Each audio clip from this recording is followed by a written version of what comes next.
What is up, everybody? I'm NoLucksGiven, and in this video we are going to take a look at a Celestial Tiger game. And I've been having a ton of fun playing Celestial Tiger recently.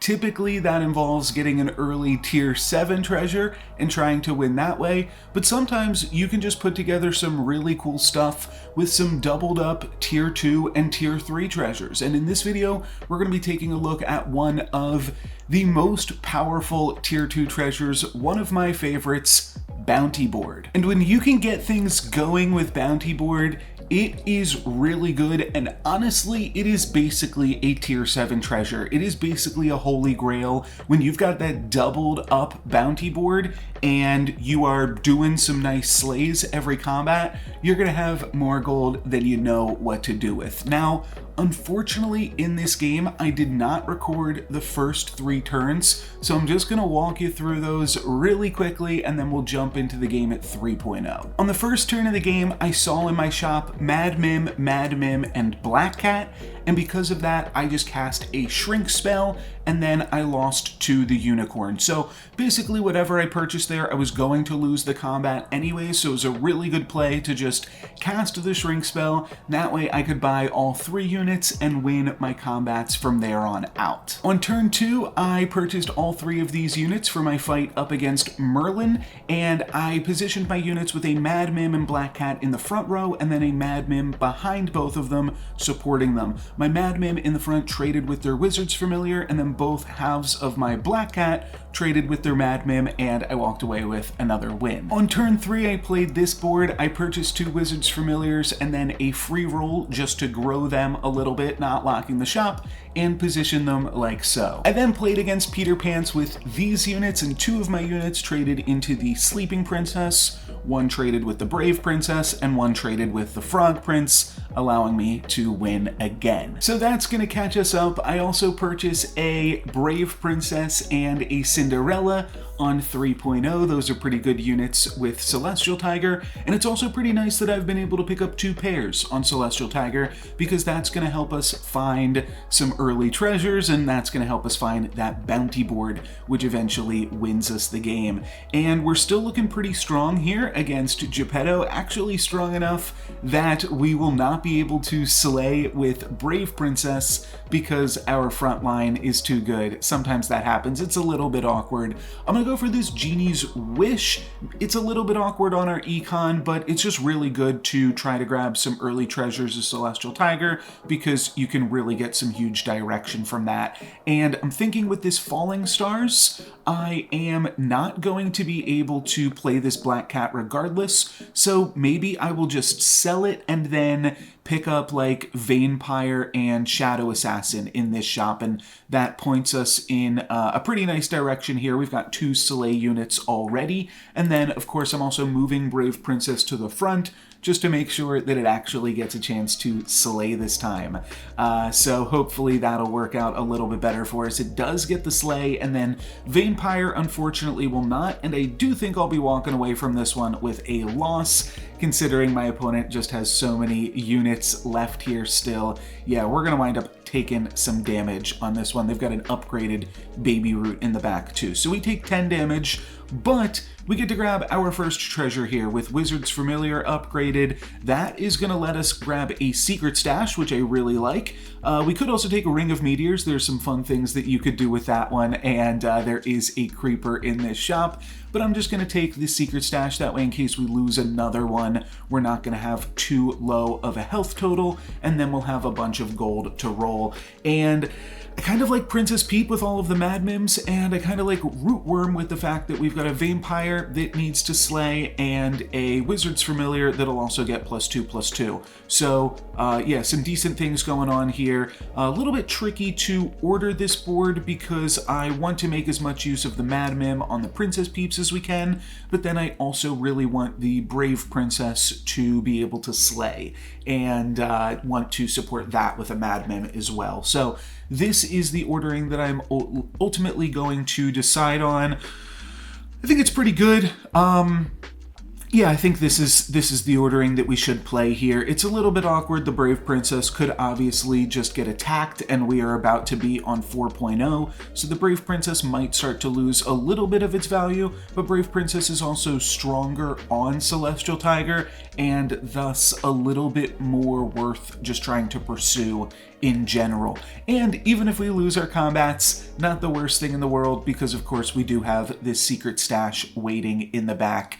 My opponent does have a bunch of donkeys. Will that be enough to get them the win, though? I don't think so. Though they are still going to have potentially... Oh, no, we take out their last donkey with the Wizard's Familiar. Okay, that's good. I was like, are they going to summon one more thing and beat us with that? That would be awkward, though. I knew that I won that combat as well. So... now we are tier 4. We could grab this Burning Palm and try to grab a tier 2 treasure, see what we grab off of Cindy. There's also a pair of Ogre Princesses to consider, but I like throwing this on the Brave Princess because that is going to allow the Brave Princess to slay as well. And here's where we get the aforementioned bounty board. I had never really thought about the idea of bounty board on Celestial Tiger. I mean, maybe I've done it once or twice, but certainly not since the change to Riverwash Mermaid, Lightning Dragon, where I am currently enjoying the heck out of bounty board on the current patch. So definitely going to pick up this Riverwash Mermaid here. I'm seeing the possibility of getting a ton of gold in the near future.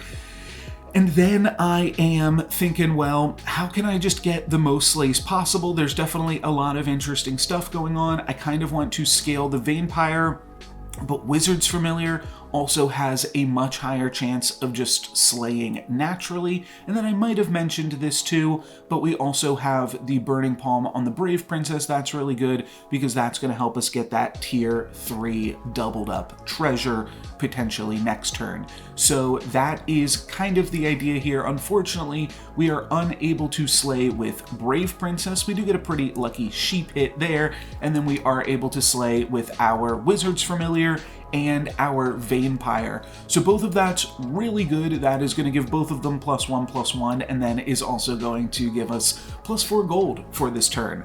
So really sweet stuff, despite not getting in there with the Brave Princess and losing this combat. That actually just means we're going to get the secret stash, so we'll be up 10 gold for this turn. We'll have a ton of gold to roll for Lightning Dragons and potential... oh no, we're up 12 gold. Okay, so I missed something. Oh, the Vampire also slayed. So it slayed with the Riverwash Mermaid, and then it slayed for itself. So that gave an additional 2 gold there on top of the other 10 gold that I'd calculated. So 21 gold on 4.1 is pretty good. And I might have said this in the intro, I forget if I did, but I think that bounty board is kind of like a tier 7 treasure sometimes. It is basically like a mini Holy Grail, and typically with Holy Grail, you wind up getting about... oh, by the way, Sting going to be really good here in terms of just allowing us to continue to slay and continue to get bounty board gold.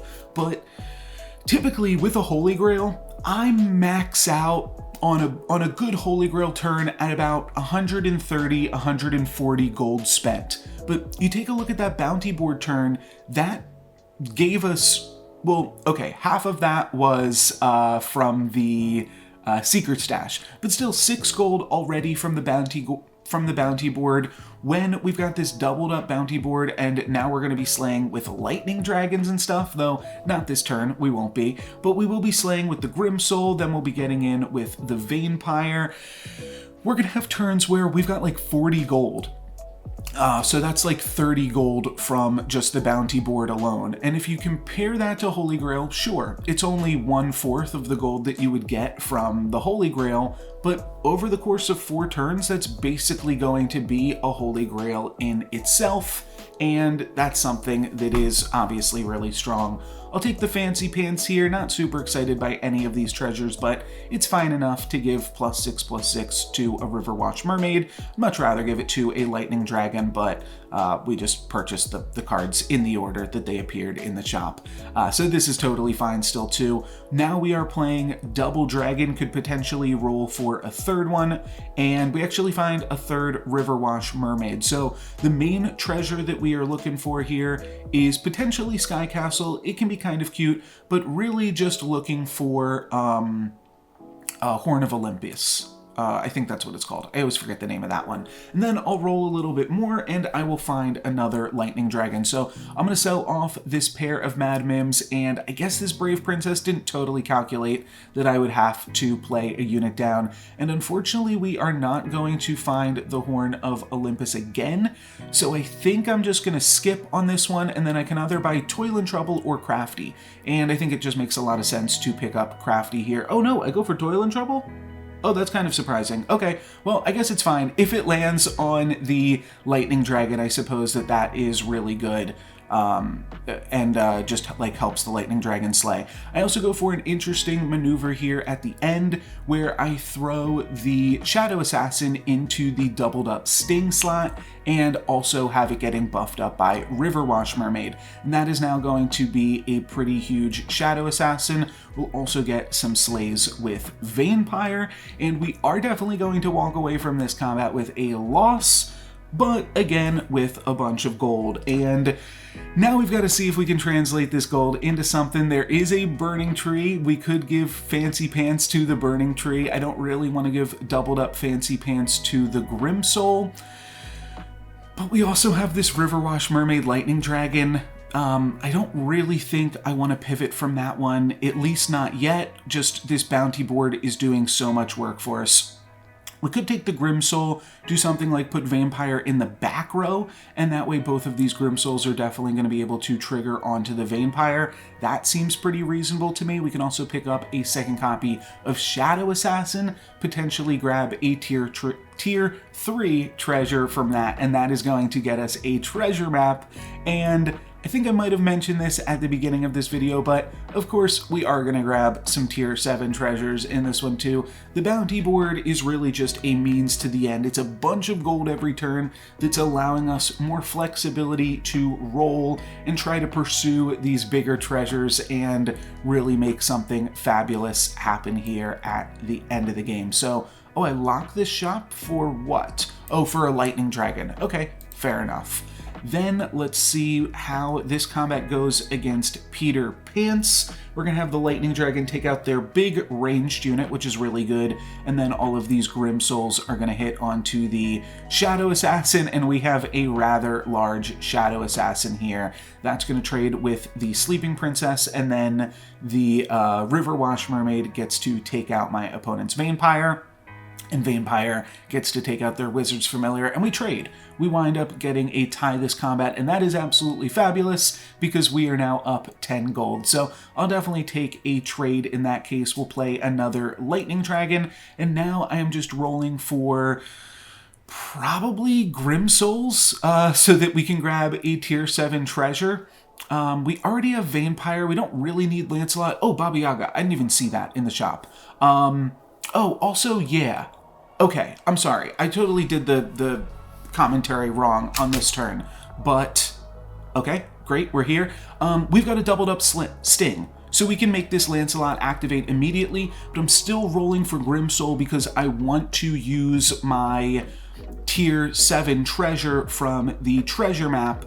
I don't want that to just go to waste. So when I see these options, they're kind of weird. Mirror, Mirror, Black Prism. I mean, honestly, any tier 7 treasures aren't really fabulous with these slay comps, but we can still put something together here and make something work. So I am going to wind up picking up the Excalibur, so now everything in my shop is upgraded, and because we throw Lance in the Sting slot, we're going to be able to grab a tier 5 treasure this turn, and then that's basically going to be the last treasure that we get this game, unless we replace the Excalibur with whatever we get from Lance, though we're probably not going to. We're probably going to roll for like some upgraded Jormungand's or some weird stuff like that. We are going to be able to get a ton of slays in this combat as well, so that is pretty nice, though unfortunately the Grimsoul stays alive and the Vampire dies. So a little bit unfortunate. We do lose a little bit of value from that one, but I think we are still going to be strong enough that we will walk away from this combat actually with a tie. Could have walked away with a win, but we'll grab a tie. That is totally fine. We'll still have a bunch of extra gold going into 5.2.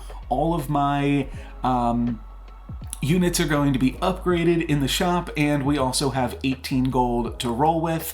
We could go for Nutcracker, and Nutcracker is pretty interesting because that would potentially allow us to grab that Horn of Olympus, which really makes the Riverwash Mermaid shine.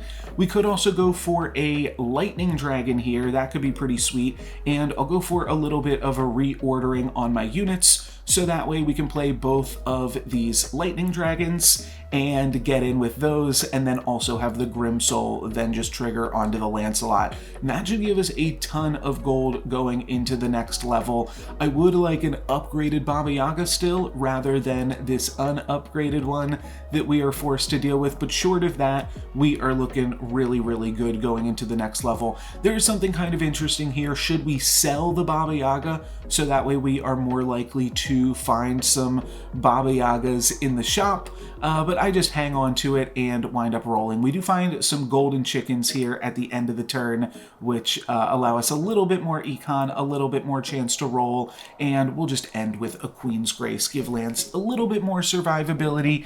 Not going to find the Baba Yaga for this one, but we found some pretty good stuff despite that altogether here. Will we take out my opponent's Romeo as well? No, we will take out their Lancelot. We might actually, Prince Arthur. We might actually take out the Romeo still, though, because my Lightning Dragon is still around now. It's going to trade with the Juliet, but this fight is not going to be a problem at all. This is going to be a pretty easy win. Yeah, it's a win there either way, and a removal of the Snow Angel from the lobby. And now this turn, I'm expecting a ton of gold, 46 gold. That's what I'm talking about. We'll be able to cycle through these golden chickens as well and just pick up a little bit more gold. I'll pick up a healing potion as well, because why not? Okay, yeah, this was the turn where we get all the golden chickens. If you haven't already seen this interaction, if you have an Excalibur golden chicken, you can purchase it for 2 and then sell it for 4. So it's just 2 free gold. It's like a lucky coin times 2.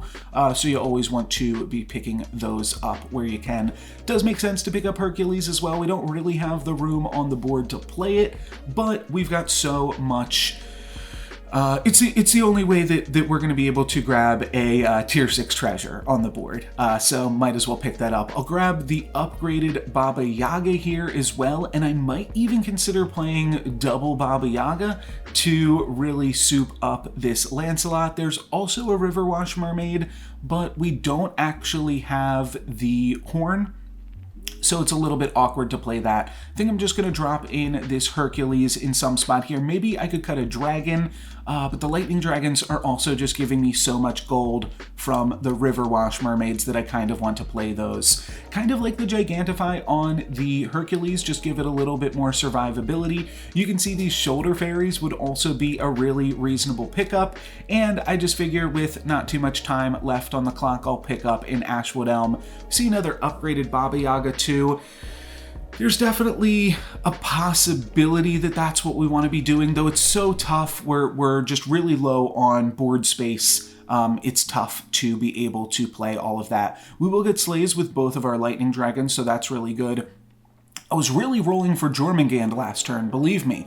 I want to play this Slay comp, and upgraded Jormungand would be pretty insane, but unfortunately we just weren't getting there. We just didn't find any Jormungand, so a little bit unlucky. We're going to win this combat, and we will now have, again, a ton of gold to be able to roll with Bounty Board. Basically more gold than we could know what to do with, and we're kind of holy grailing here. And the Baba Yagas are cute, but again, there's like no room on the board. What can we actually do? It's going to be tough. Now, if we can find some, if we can find the Jormungand, things are going to be pretty good. But then I see double upgraded Echowood, and I'm like, okay, well, I'm already not using this Grim Soul. I'm already not using this Shadow Assassin in like what my ideal comp is. So let's at least pick up these Echowoods. Maybe we'll find a Burning Tree. And then we kind of just have this really good trees comp here too. And it's a little bit awkward to get rid of the bounty board, but honestly, we can still keep the bounty board and still do a lot of really strong stuff just by supporting these Lightning Dragons, and then throw in these Echowoods. We could even make it so that like the Riverwash Mermaid here it's going to be supporting the Echo Wood, so the Echo Wood will still slay, and that will still give us some additional stats here as well. But all of these burning trees are definitely just too strong to pass up. And like I said, this is basically like a holy grail when we've got this doubled up bounty board. Now we finally find the Jormungand, of course. I think we're past that point at this point though. But this is basically like a holy grail, and when you have holy grail, I think the best thing that you can do is just play trees. So a little bit unexciting, I know that we are just going to be making this into a trees comp, but I think that that is still like something that you want to consider in almost all of your games, is how can I transition into trees. We are going to walk away from this combat with a tie, so good on to the Horde Dragon, just playing a bunch of Medusas and scamming the heck out of us. Unfortunately, we didn't get any slays this turn, so we are not going to have too much gold to roll with, but we are up against the Ghost, and that will give us some time just to roll for a little bit more trees.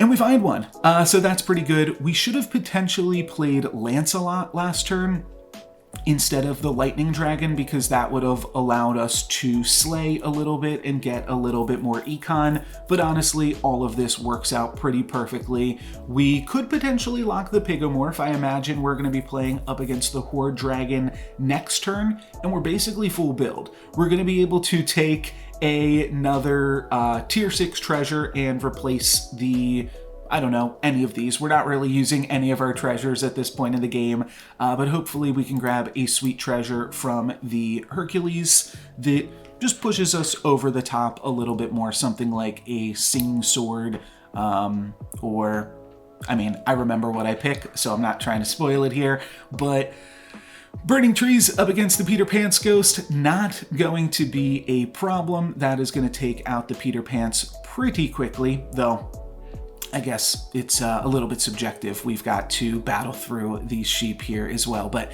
we don't lose a single unit. That's what I meant to say. We hit them for a full 27 damage, probably just tossing the bounty board here. The Arc and Embiggening Stone do absolutely nothing for us, but neither do any of the treasures that we're currently working with. So I think I'm going to take the Pandora's Box, and we can really just toss any of these treasures. Really doesn't matter. I will go ahead and toss the doubled up support ones, and then I put Lancelot back in, finally realizing that we can get some additional econ off the bounty board potentially. And we did tie this Horde Dragon, so there is a chance that we tie them again. I'm just going to go for a Flourish. I feel like that is a ton of stats. Plus 14 health on an Ashwood means plus 7 health on an Ashwood means plus 14 attack on both Burning Trees, which means plus 28, plus 56 health on both Echo Woods. No, double that, plus 100 health on both Echo Woods. We do find a golden chicken right at the end of our turn here, so we'll sell off the Riverwash Mermaid, sell off the golden chicken, and just do a little bit more rolling, seeing if we can find one more tree before this game is up. We do find a Green Knight and a Darkwood Creeper that we could potentially try to sell to put in here, but I don't think that that is going to matter too much. I'm also going to backline my Burning Trees because I'm a little bit afeared of my opponent's Medusa, and I just move around my board a little bit like so, just to try to get the most out of my units while playing around Medusa a little bit. And it's a little bit tough to reconfigure all of these, but I think having your Ashwood Elms as like your closers in slots 4 and 7 can certainly help in terms of your ability to get scammed. Unfortunately, my opponent kind of scams themselves there with the Rotten Applewood in slot 2. I know they have the Gumblegore, but they really should have just not worried about the Gumblegore and moved the Rotten Applewood to slot 4. That would have given them a lot more win equity, but luckily for us, they don't, and we are able to get out of this one with a win. We also have the Pandora's Box just as another potential tier 7 treasure down the line. Still had all these. We were definitely winning this one. But this was a really sweet game, I at least thought. I did just respond to a commenter right before I recorded this, but there is definitely going to be a lot of trees on this patch because that is just the premier endgame strategy, and hopefully the variety of the games until we get to that point still leave you with some interesting perspectives for how to play the game on this patch. There was a little bit of this game that was forcing trees. Obviously picking up the Ashwood Elm was, but then we saw the double Echowood, and part of the realization there is I was looking for an upgraded Jormungand. I just could not find one, and I found 2 Ashwood Elms, a Burning Tree, and 2 Echowoods before I even found a single Jormungand. Sometimes that's going to happen, and sometimes you can capitalize on it when you have all of this gold. That's going to be it for me for this one. Thank you guys very much for watching. I'm NoLucksGiven. Peace.